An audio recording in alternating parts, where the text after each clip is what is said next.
John Sherman has been fired from the Center for AI Safety.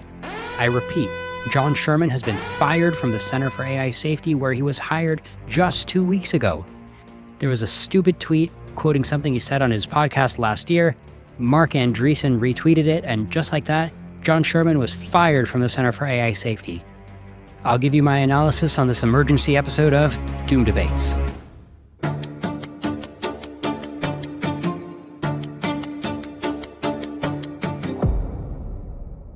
Welcome to Doom Debates. You guys know John Sherman, right? The host of the popular For Humanity AI Risk podcast here on YouTube or Spotify or wherever you get your podcasts. You can see his channel is quite popular. He's got 177,000 subscribers, 295 videos. His latest video is super legit. It's an interview with Kevin Roose from the New York Times. Really good interview, actually. I highly recommend it. John is kind of a role model for me. He's a year or two ahead of me on the podcasting front. He's actually a Peabody Award-winning journalist. And, I only crossed 5,000 subscribers, so I'm definitely going for his level of engagement here on YouTube. The thing I always point out about John is that besides Doom Debates, his channel is the only one communicating a high P Doom. Any other media source that you're going to listen to is very cagey about Doom. They always try to play the middle. And remember, I had this discussion with Nathan Lebenz from the Cognitive Revolution podcast when we did our collab news episode. I was telling Nate, I was like, look, you do a great show. You're super intellectually honest. You've got a nice balanced take, but you're not really communicating that you think P Doom is in that 10 to 90% range, which is, quite high, quite alarming. And I just don't get that vibe. I don't get that mood from listening to your show. And you do get that mood from John Sherman. I like to think you get it from Doom Debates. And it's just crazy how few other people are going there, how few people are opening the Overton window to kind of have that mood of yep, Doom is real. It's not just a regular political issue. It's actually existentially relevant over the course of our own lives. Okay, so that's the background on John Sherman and the For Humanity podcast. Let me tell you about my day today. I had a couple things that I was going to work on. I was going to edit my latest Doom debate, and I was going to have a call with John to talk about all the different projects he was cooking up as the new Director of Public Engagement at the Center for AI Safety. Well, neither of those things ended up happening because as I was scrolling Twitter, I stumbled upon a tweet from the Center for AI Safety, kind of under the radar, didn't even have that many views and likes, and it was talking about axing John. All of a sudden, John is gone from the Center of AI Safety. I was like, what the hell? I was very confused, very frustrated, and I felt like I had to dig into this and analyze it and get it out of my system. So I ended up spending a couple hours putting together a pretty long tweet explaining the situation and why I'm pretty unhappy with it. So I'm just going to basically read you what I wrote in the form of a podcast. And if you're watching the video version, you can follow along on your screen. Okay, here's my tweet. I'm appalled to see my esteemed AI safety friends shrink from the battlefield of public comms like scared chicken shits. Today, the Center for AI Safety abruptly fired John Sherman from his new role as Director of Public Engagement in the wake of a Nirit Weisblatt tweet. So there's this woman, Nirit Weisblatt, PhD. She goes by @DrTechlash on Twitter. Looks like she's selling a book called The Techlash and Tech Crisis Communication. And her bio on Twitter says, communication researcher analyzing the tech discourse, book author The Techlash, former research fellow USC, Substack is called AI Panic, and she lives in Cupertino, California. Looks like she's got 4,867 followers, so not a super popular account, but I think she punches above her weight because she's constantly criticizing the culture of AI doomers and talking about how we're funded by a shadow cabal. She definitely gets a lot of traction for how few followers she has and how low quality her ideas constantly seem to be. So anyway, I'm quoting her tweet because she's kind of the one who triggered this whole affair. So this Nirit Weisblatt tweet from yesterday says, meet the Center for AI Safety's new national spokesperson, John Sherman. Sherman suggested to, quote, walk to the labs across the country and burn them down. Literally, that is the proper reaction. I'm not talking about killing people. I'm talking about destroying the hardware infrastructure, end quote. He was recruited as Director of Public Engagement by Dan Hendricks. Hendricks is also an advisor to Elon Musk's xAI and Alexander Wang's Scale AI. Sherman also said, quote, we are the last humans. Thank you, Sam Altman. You fucking did it. We are the last humans, end quote. And another quote, I honestly think that's our best chance. I think that our best chance is that a warning shot that is catastrophic kills a few million people, but not any more than that, several 100,000 or whatever it is, and everyone in the world clearly knows that it was the AI companies that are responsible, end quote. and asked, quote, "Why are the executives of OpenAI not charged with attempted murder of all of us?" End quote. So that's the entire content of this inflammatory Nirit Weissblatt tweet. And then she also attached this video of John talking to Joep Meindertsma, executive director of the International Pause AI organization. Let me play you the clip that she attached. I feel like if the world truly knew, if the public truly knew what it was we're dealing with, like literally everyone would leave their houses right now, grab whatever tools, hammers, pitchforks they could get. They would walk to the labs across the country and burn them down. Like literally, like that is the proper reaction, I feel like. I don't know about that. Like, I'm not talking about killing people. I'm talking about destroying destroying the hardware infrastructure of like what the fuck is making this thing run. I wonder if that is a communication style that would be effective, is to take it to the extreme and be like, we are the last humans. And so everything you do is like saying goodbye to things. it sounds like a like assumptive, like we are the last humans. Thank you, Sam Altman. You fucking did it. We're the last humans. And yes, I honestly think that is our best chance. I think that is our best chance, is that a warning shot that is catastrophic, kills a few million people, but not any more than that, several 100,000, whatever it is. And everyone in the world clearly knows that it was the AI companies that are responsible. Totally. Like I've said for a long time, why are they not charged with attempted murder? Like literally the executives of OpenAI with attempted murder of all of us. That's Nirit's video clip, so she was editing together choice quotes from different episodes of John's show. Here's how my tweet continues after I quoted Nirit's tweet. John is a Peabody Award-winning journalist and host of For Humanity, the most popular show about high AI extinction risk, 177,000 subscribers. CAIS, the Center for AI Safety, hired him because they understood perfectly well that it's crunch time. Time to fill in the quote-unquote missing mood around our P-Doom. Time to show some emotion. But suddenly today, a clip surfaced. A clip of John remarking on his show that people would grab their pitchforks and burn down the AI labs if they knew the level of extinction risk these companies were subjecting humanity to. Nirit Weissblatt tweeted it, and Mark, calling for AI treaties means calling for violent airstrikes, and Andreessen promptly retweeted it. And just like that, CAIS folded like a napkin at an origami convention. Their account responded to Nirit's tweet saying, "Yep, you got us. John needs to go because, quote, the connotation of statements like this do not reflect CAIS's values." And now I give you the full screenshot of what the Center for AI Safety account wrote in response to Nirit's tweet. They wrote, "Thank you for bringing this to light. While this was said before he joined CAIS, the connotation of statements like this do not reflect CAIS's values and is antithetical to our mission of making AI safe and beneficial.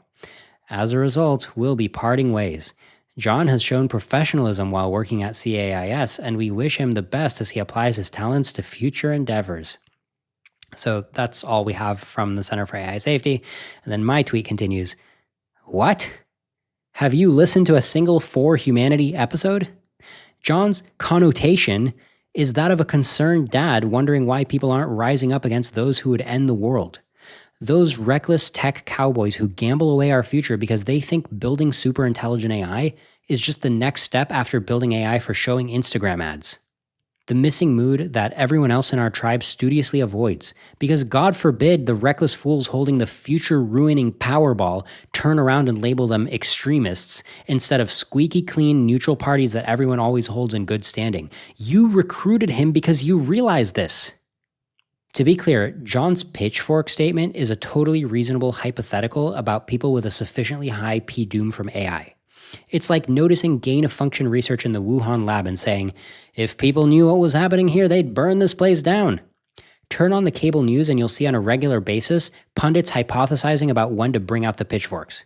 The implied logic of this common type of hyperbole is that if a malicious or misguided actor is doing something so wrong that the majority of us would burn it down, then it's even easier to stop it using rule of law once people get on the same page. But Nirit had a second bombshell quote ready to seal John's fate. Quoting John, I think that our best chance is that a warning shot that is catastrophic kills a few million people, but not any more than that, several 100,000 or whatever it is, and everyone in the world clearly knows that it was the AI companies that are responsible. He's talking about killing people. We got him, folks.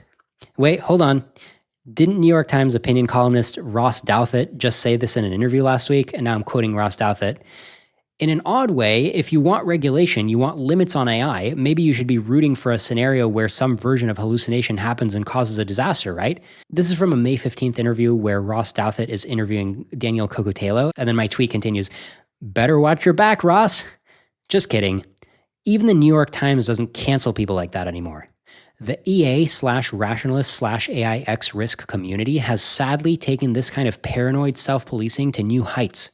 Allowing Mark Andreessen to effortlessly pull the rug out from under John Sherman isn't an isolated incident or specific to CAIS. I'm constantly cringing watching our plucky community of AI safety organizations simultaneously declare, PR is our highest leverage focus area, and no, we can't dare to say this, tone it down. So please, if you're someone who understands the urgency of AIX risk, and you're thinking about walking back a perfectly reasonable statement, hit me up for moral support, or a pep talk about how not to be chicken shit. So that's my tweet. It currently has 118 likes, so it resonated with some people at least. Nobody from CAIS though, strangely enough. And then there's the usual kind of Twitter back and forth with non-doomers. This guy, Randolph Carter, is saying, come on now, even you must see the negatives of hiring someone who even offhandedly, accidentally calls for terrorism in public comms. Yes, calling for arson is illegal, even if you have a P-doom you really truly believe in. And I replied, using a common hyperbolic hypothetical, talking about like people would burn this down, isn't calling for terrorism. Jesus. Now, to be fair to the Center for AI Safety people, Dan Hendricks et al., who I think are really good guys whose heart is in the right place, who are doing a lot of good work, I think their mistake was really just hiring John in the first place. If they were going to have this squeaky clean reputation where they can't even handle a quote tweet like this because they want to kind of play the middle, play the centrist position, if they wanted to do that, I actually think that's a plausible strategy for them just because they've done a good job so far. Like these guys do kind of have this very centrist reputation, and there's really few people that I can say that about. Like Miri, for instance, like give me a break, right? Like Miri should not be tiptoeing around. Like their reputation is kind of baked as whatever it's going to be. While the Center for AI Safety, they've kind of done this high wire act much better than almost anybody else I've seen. So if they want to keep doing that act, fine, then just don't hire John in the first place. But like, what is with this pullback? Right? Maybe they just made a huge mistake and now they're just reversing direction and they're like, oops, like a really big oops. But even in that case, it's kind of incompetent because it was totally predictable that anytime John opened his mouth and said anything of the sort of stuff that John usually says, then they would get really squeamish. So they obviously made a mistake. I don't think it means that they're bad people. I did want to make an emergency episode about it because I'm personally frustrated. I think they jerked John around, even though now they're trying to be nice, they're trying to help him out, give him a good recommendation. They still jerked him around. But like I said, it's not just about John. It's not just about this specific case. I'm frustrated that across the board, in the whole community of people who are concerned about AI existential risk, AI doom, that whole community is also characterized by people who are very nervous to speak their voice because they want to get everything perfect. They want to get everything nuanced. And as a result, they're handicapping themselves. And you're getting louder voices in the discourse who are saying messages on the other side that are crude and badly thought through and nonsensical. I mean, you're getting the Mark Andreessens of the world filling the airwaves, and you're not pushing back the same way because you're stifling yourself. That's what's happening right now. Even Miri, their new book is coming out. I wanted to make a huge splash, but even them, they're just not putting themselves out there with a PR blitz as much as I'd like to see. And yeah, I know the book hasn't launched yet, but still, I want to see Miri do more. I want to see Miri be more responsive to me about my requests to interview various people from their staff, including, of course, Eliezer. I want all this stuff to be moving faster and louder and more urgently, as we all know the situation demands. It's just a shame that the same kind of character and personality that makes somebody join the AI risk community and really get into the weeds and understand all the arguments, that same kind of personality makes them not want to join a protest and yell into a megaphone and just be like, hey, I think this is the right position, everybody, even though it doesn't have full nuance. I think this is an important, correct position. Everybody should listen up. It's just rare to find somebody who can handle nuance, but is also content to simplify down their message to something with not a ton of nuance. I guess that's kind of my specialty, because I'm capable of thinking with nuance, but I also like doing this mental operation of zooming out. and just giving the bird's eye view of a concept. When I simplified something to like, hey, I think we're probably all doomed, it's not because I think it's okay to drop detail and drop caveats and just go with an oversimplification. I don't think that's okay, but I think it's okay to do the equivalent of zooming out of a picture. When you zoom out of a picture so that fewer details are visible, it's not like you took those details and now you're lying about them. You're just not showing them because you're zoomed out. I think verbally zooming out is a very important communication skill, and I think it's something we need to be doing more often to the public. Most of this podcast is a verbal zoom out, and then the guests come in and we zoom into a few specific areas, and then we zoom back out and we recap, and we're like, and that's why PDoom is high. And and then the guest disagrees on that level too. So I hope this incident of John Sherman getting jerked around by a random tweet and an AI safety institution that said they believe in him and then changed their mind, I hope this inspires us to do better, to be more confident in our convictions, to communicate like we mean it, to fill in the missing mood emotionally, to not sacrifice everything in the name of nuance, to be able to zoom out and communicate the message at a high level that's still productive. I hope that's the takeaway from all this. And I think the Center for AI Safety will continue to do great work. And I'm sure my friend John is going to land back on his feet. He still runs this amazing podcast that's still growing. He's got great episodes coming up. He's got new projects cooking. He's going to be fine. I just hope that more people in the AI X risk space, like a lot of you people listening, be more like John. Step up, say your message, don't be shy, don't be intimidated by Mark Andreessen, don't be chicken shit. That's it. Stay tuned later this week. We'll be back to our regularly scheduled programming here on Doom Debates.